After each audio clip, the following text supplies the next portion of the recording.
மேலேருந்து ஒருத்தன் பார்க்குறான் மேலேருந்து ஒருத்தன் பார்க்குறான்றதுக்கு உதாரணம் சாச்சனை தான். என்ன என்ன அழ அதில் வேறு நடுவில் வேறு முத்து அண்ணன் தான் வேணும், எனக்கு அம்மா வேணும். நீ சின்ன குழந்தையா நீ வந்து அழுவும்போது கூட எனக்கு சிரிப்பாக இருந்துதான்.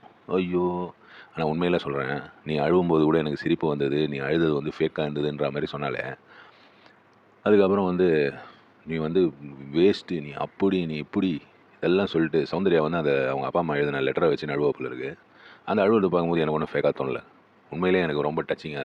கொலகாரன் தான், நீ வன்மத்தை கக்கிறவ தான். உன்னுடைய ஹேட்ரட் உனக்கு எவ்வளோ இருந்ததோ சௌந்தர்யா சொன்ன ஒரே டைலாக் தான் எனக்கு அந்த டைமில் வந்து அது கேட்டுனே இருந்தது.